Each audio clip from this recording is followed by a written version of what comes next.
নিমকিগুলো অনেক বেশি মুচমুচে হয়েছে এবং খেতে খুব বেশি ক্রিস্পি হয়েছে আর দেখতেও মাশাআল্লাহ অনেক বেশি সুন্দর হয়েছে। তো আমি আপনাদের যে একটু সাউন্ড শুনিয়ে দিলাম যে এটা আসলে কতটা ক্রিস্পি হয়েছে। হ্যালো এভরিওয়ান, আসসালামু আলাইকুম। আজ আমি আপনাদের সাথে শেয়ার করছি যে বাজারে কিনতে পাওয়া যায় এমন যে পারফেক্টভাবে তৈরি করা যে মুচমুচে নিমকি রেসিপি। তো এটা খুব সহজেই যে আমরা বাসায় তৈরি করে নিতে পারি। আর এটার যে তেমন কোনো উপকরণ লাগে না।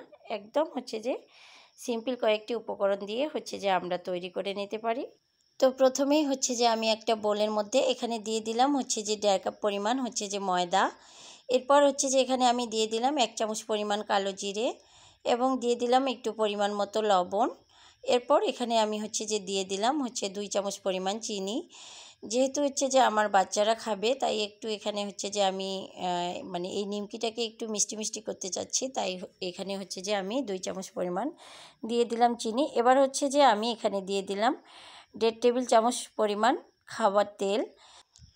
এবার যে আমি শুকনো উপকরণগুলোকে একটু হাত দিয়ে খুব ভালোভাবে যে মেখে নিলাম। এরপর এখানে যে আমি পানি অ্যাড করে দিলাম। এখানে আমি নর্মাল পানি অ্যাড করেছি। পানিটা খুবই অল্প অল্প করে অ্যাড করতে হবে, না হলে কিন্তু ডোটা অনেক বেশি নরম হয়ে যাবে। আর এখানে নিমকি তৈরি করার জন্য যে ডোটাকে শক্ত করে নিতে হবে, একদম কিন্তু নরম করে নেওয়া যাবে না। তো এই যে আমার একটা পারফেক্ট শক্ত ডো তৈরি হয়ে গেছে। এবার যে আমি একটা সুতি পাতলা ভেজা কাপড় দিয়ে যে খুব ভালোভাবে ডোটাকে ঢেকে দিব। এখানে যে আমি 10 মিনিট রেস্টে দিব। ফিরে আসলাম 10 মিনিট পর।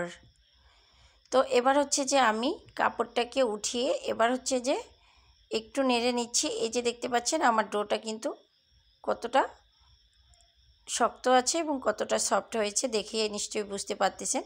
এবার যে আমি চাকু দিয়ে যে লিচি কেটে নিব। আপনারা চাইলে পুরোটা একবারেই যে রুটি মানে বেলতে পারেন। তো আমি একটু ছোট ছোট করে যে কেটে নিচ্ছি আমার বেলতে সুবিধার কারণে। এবার যে খুব ভালোভাবে আমি একটা গোল করে একটা রুটি বেলে নিব। এখানে যে আমি একটা কথা বলি যে এই রুটিটা যেহেতু যে আমি আগেই তেল দিয়েছি এবং এখানে রুটিটা বেলার সময় আমি কোনো প্রকার তেল বা যে আটা ইউজ করব না। এভাবেই যে আমি খুব ভালোভাবে একটা রুটি বেলে নিব। আপনারা চাইলে নিতে পারেন, তবে যে এখানে যদি আটা দেওয়া হয় তাহলে কিন্তু ভাজার সময় যে মানে তেলটা বেশি লাগবে এবং মানে নিমকি থেকে যে তেলটাতে আটাগুলো ছড়িয়ে যাবে। তো আমি এখানে যে কোনো প্রকার মানে আটা ব্যবহার করব না বা তেলও ব্যবহার করব না, যেহেতু তেলটা যে আমি আগেই দিয়েছি। তো এভাবে শুকনোভাবেই যে আমি একটা রুটি বেলে নিব। অবশ্যই চেষ্টা করবেন রুটিটাকে এভাবে বেলে নিতে, তাহলে কিন্তু নিমকিটা অনেক বেশি ক্রিস্পি হবে আর খেতেও অনেক বেশি ভালো লাগবে। তো এবার যে আমি একটা রুটি বেলে নিলাম। এই যে আমি কিভাবে রুটি বেলে নিচ্ছি আপনাদের একটু দেখিয়ে দিলাম। তো এবার যে আমি চাকু দিয়ে লম্বা করে একটু মানে নিমকির মতো করে শেপ দিয়ে দিব। সাধারণত নিমকির শেপটা যেরকম হয় সেম একইভাবে যে আমি একটু লম্বা করে কেটে নিচ্ছি। স্কিনে লক্ষ্য করলেই বুঝতে পারবেন আমি ঠিক কীভাবে যে কেটে নিচ্ছি। তো একটা দাগ যে কেটে নেওয়া হয়ে গেলে সেম একইভাবে যে আমি উপর দিয়ে একটু লম্বা করে আড়াআড়িভাবে আমি আরও একটি দাগ কেটে নিব। তো এভাবে কেটে নিলেই যে নিমকির শেপ হয়ে যাবে। তো আমার এভাবে যে সবগুলো নিমকির শেপ দেওয়া হয়ে গেছে। এবার যে আমি আপনাদের আরও একটা রুটি বেলে দেখিয়ে দিব। এই নিমকি তৈরি করতে গিয়ে যে আমার কিছু স্মৃতি মনে পড়ে গেল। সেটা যে আমি যখন কলেজে পড়তাম তখন যে আমার মানে ফ্রেন্ডরা মিলে সবাই মিলে যে নিমকি খেতাম। তবে আমার ফ্রেন্ডের মধ্যে আমার এক ফ্রেন্ডের এই নিমকিটা নোনতা খেতে পছন্দ করে, মানে শুধু লবণ দিয়ে। আর যে আমার কিন্তু খেতে মানে মিষ্টি দিয়ে, যেটা মানে চিনি দিয়ে তৈরি করা হয়, তো সেটা আমার পছন্দ। তো মানে কি বলবো, সেই কথাটা যে আমার আজ মনে পড়ে গেল। সেই পুরনো বান্ধবীদের কথাও মনে পড়ে গেল। তো এখন মনে যে এই নিমকিটা বানানো এতটাই ইজি। আর আগে যে আমরা মানে এভাবে কিনে খেতাম, মানে কত টাকা দিয়ে যে এভাবে কিনে খেতাম। আর সামান্য যে একটু ময়দা দিয়েই খুব সহজেই ঘরে তৈরি করে নেওয়া যায় এই নিমকি।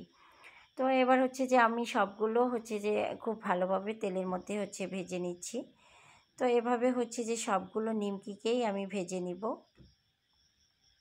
ভেজে নেওয়া আমার হয়ে গেছে। এবার হচ্ছে যে আমি পরিবেশন করতেছি। তো এই যে এর আগেও হচ্ছে যে আমি এর সাউন্ড শুনিয়ে দিয়েছি যে আসলে কতটা মুচমুচে এবং ক্রিস্পি হয়েছে।